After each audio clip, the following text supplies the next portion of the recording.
بسم الله الرحمن الرحيم. السلام عليكم ورحمة الله تعالى وبركاته. كسو دوا channelka wararka ugu dambeeyay sportiska Ballon d'Or markaan Paris ayuu yaala.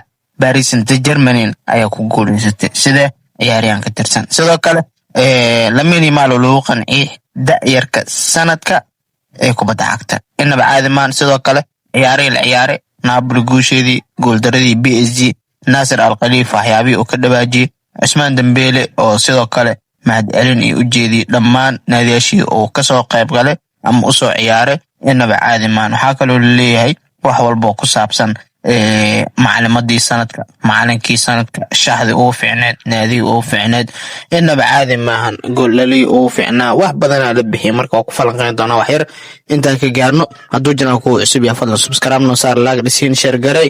Ronaldinho oo markaan bilad qaali isiiya Ousmane Dembele, inaba caadi maahan, xidig qaali ah ayaa bixi kara abaalmarin qaali ah. inaba caadi maahan, tobanka ugu sarsareeyso ugu dambeyn tobanka top 10 ka soo gaaray Ballon d'Or oo inta meeshan aan ku falanqeyn doono, iyo Mohamed Salah oo rikoor cajiib ah season-kii hore dhigay balse aan ku guuleysan. soo dhawaada saaxiibayaal, insha Allah muuqaalkan oo dug soo gaaro fadlan like noo saar, share garay. channelka duu ku cusub yahay subscribe oo ku ahayn please subscribe noo dheh. xaflad weyn ka dhacda oo qiimo iyo qaayam mudnaan xale maadaama xidig muslim ah uu ku guuleystay, midaasaa naga badan alxamdulilah. waxaa xafladda imaaday xidiga aad u badan, kuwa rajeynaya bilado, kuwa aan rajeyneynin, unwaalashada meesha. xitaa waxaa la arkayay Alisson Becker oo ku tartamay goolaya ugu fiican sanadka, Lamine Yamal oo Ballon d'Or ku tartamay, dhinaca kalena xidiga da'yarka sanadkan ku tartamay ku guuleystay. Donnarumma la arkayay, sidoo kale Rafinha oo ilaa heer dambana dagaal uga baxay ciyaarta. xafladii dhan ayuu ka tegay, inaba caadi maahan. waxaa kaloo la arkayay Matthews haliyey qaran oo meesha imaaday iyo saaxiibtiisa, inaba caadi maahan. xidiga badana imaadeen, wax loo kala haray malahan. walla ciyaarta xale waxay ahayd ciyaar dhaaftay, ma dhihi karno xaflada aheede, laakiin wax walba waxay noqdeen inaba caadi maahan. waxyaabihii ugu yaab badnaana waxay ahayd intaan biladaha iyo guda galin ninkii Badri ahaa oo 11 laga tuuray, inaba caadi maahan. waa laga yaabay macallimiintii ninkii xidig ka tirsan Arsenal bilad weyn soo hooyay, laakiin waxaasoo dhan waxaa ka daran ayaa leeyahay ninkii Mohamed Salah ahaa oo season cajiib la qaatay ayaa seasonkan ku guuldareystay inuu ku guuleysto Ballon d'Or maadaama waaye fiican uu ku qaatay Liverpool ku guuleystay Premier League. wax walba oo ku saabsan kabdahba ahaato, xidig sanadka, wax walba waa ku guuleystay, laakiin ma aysan naqan inuu ku guuleysto. marka abaalmarintii xitaa waxaa la arkayay falcelin aad u layaab leh inay kasoo baxeen. cararkii uu carar ninkii Rafinha ahaa inaba caadi maahan. waxaa leeyahay Rafinha booska shanaad ee kala sareynta ku guuleysiga Ballon d'Or ayuu gale asigoo weliba taariikh xumo dhigay ayaa leeyahay inaba caadi maahan. wax walba marka waxaa leeyahay waxay noqdeen iconic, inaba caadi maahan. ninkii Lamine Yamal ahaana qoyskiisa wax uu soo reebay oo ilaah abuurta ma lahan. marka wax walba waxay noqdeen super sub.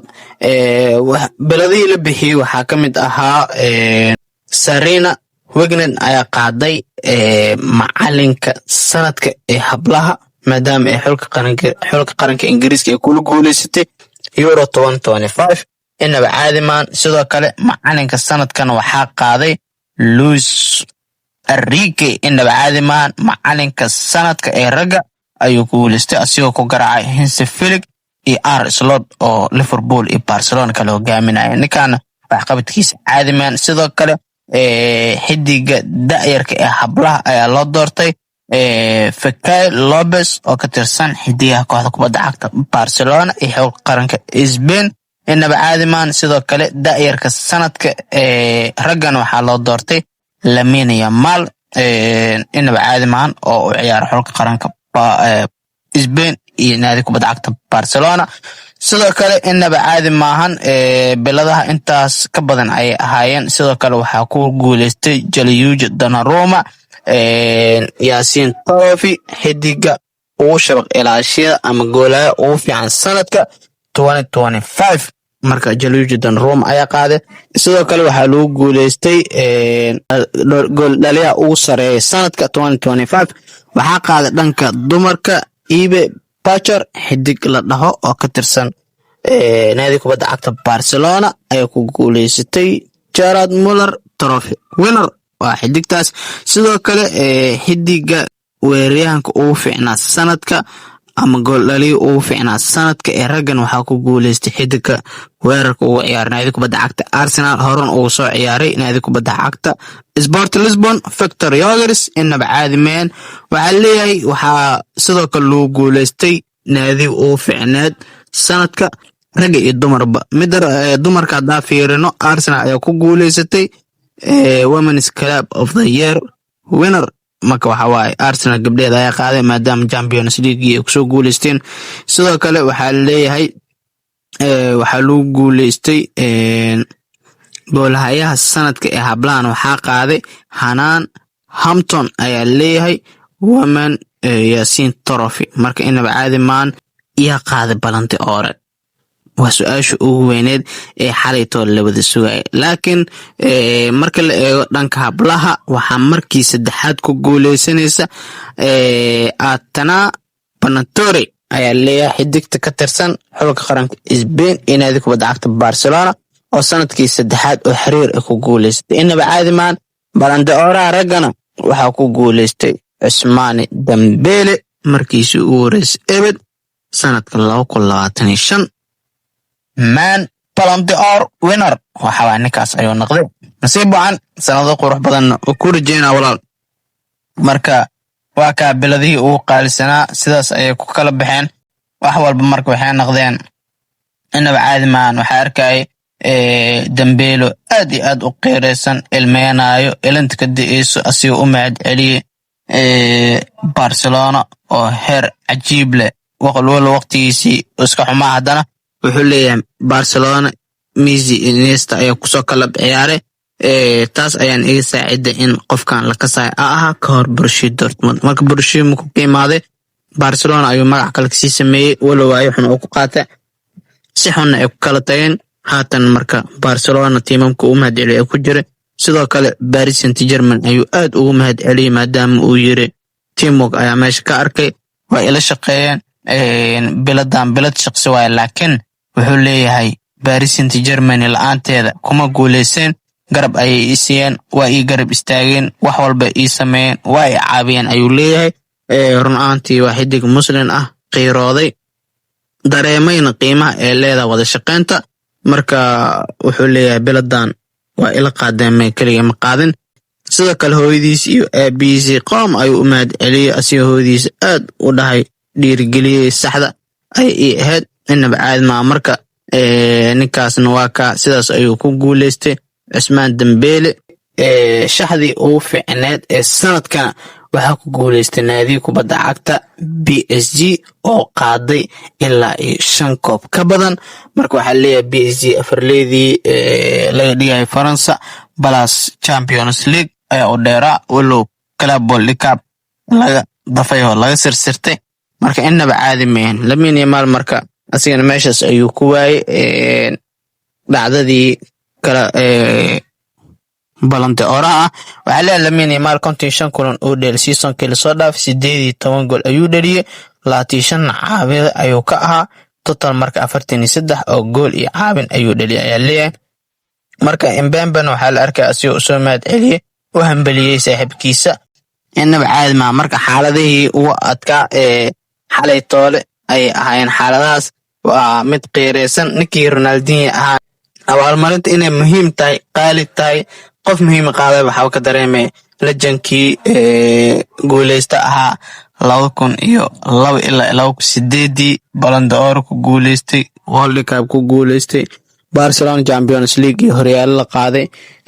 Ronaldinho in la dhahay bal baashan gacantaada ku bixi inaba caadi maan.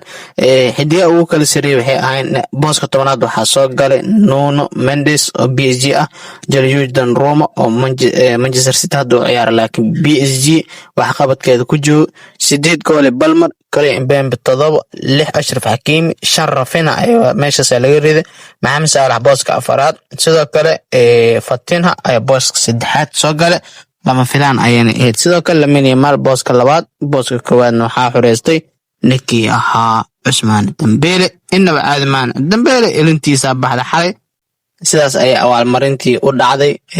Rafinha waa ka cararkiisii majalada dhana hadlayaan, ninkaas marka waa orday wuxuu dhahay meeshan meel la joogi karo maahan. Rafinha marka iyo Barcelona marxaladaas ayay galeen.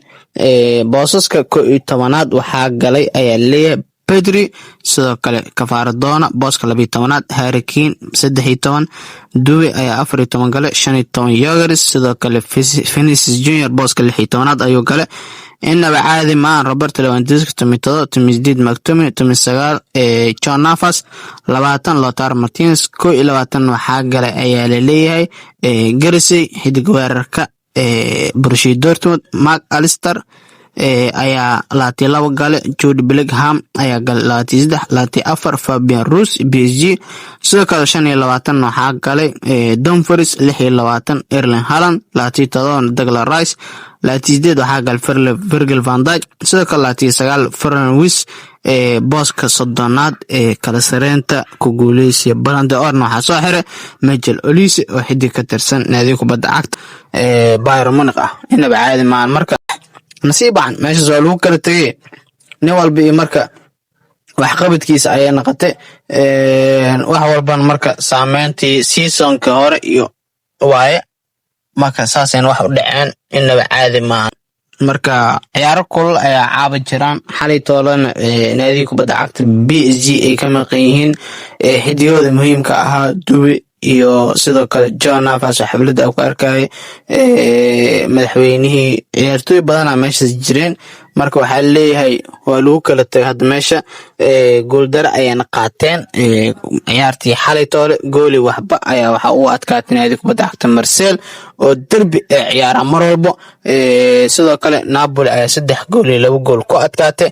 inaba caadi maan marka Napolitano Serie A waa kaayaa dardar ay ku socotaa, booska koowaadna 4 kulan dhalisay, 4 way badisay, 9 gool ay dhalisay, 3 laga dhaliyay, 6 gool nadiif ay haystaa, 12 dhibcan gacanta ku haystaa. naadi ku soo xigto waa Juventus 10 dhibic iyo 4 gool gacanta ku haysata. inaba caadi maan waxaa leeyahay maanta waxaa la dheeli doonaa La Liga, Real Madrid ay ciyaari doonto.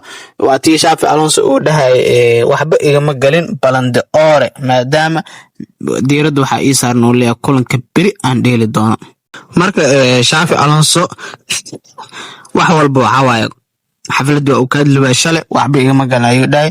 hal xidiga xiri oo Real Madrid ahaan maamulka ama ciyaartooyda waxta kuma jirin. marka Real Madrid sidaas ay mar kale ku seegtay ka qaybgalka abaalmarinta Ballon d'Or. inaba caadi maan sidoo kale Valencia dheelis La Liga, Athletic Bilbao ama Athletic Bilbao saa u taqaanid iyo Girona ciyaarayaan, sidoo kale Sevilla iyo Villarreal ay ciyaarayaan. marka Ingiriiskan EFL Cup ayaa laga ciyaaraya. Brighton dheeliso, sidoo kale Burnley, Fulham, Chelsea ay ciyaari doonto ilaa ay caabo 4 saac habeenimo ay soo qatimi doonaan naadiga kubadda cagta Liverpool oo soo dhibay doonta dhigeeda Southampton. inaba caadi maan Coppa Italia ayaa la dheerayaa, AC Milan ayaa ugu cadcad ayaa leeyahay kulamada maanta. inaba caadi maan marka wax walba waxay noqon doonaan mid iska easy ah sida wax u socda marka la fiiriyo ciyaaraha maanta jiraan. waa kuwaayo insha Allah wixii muuqaalkeena ku soo kordho ama soo cusboonaadana insha Allah waxa kala socon doontaan muuqaaladeena dambe.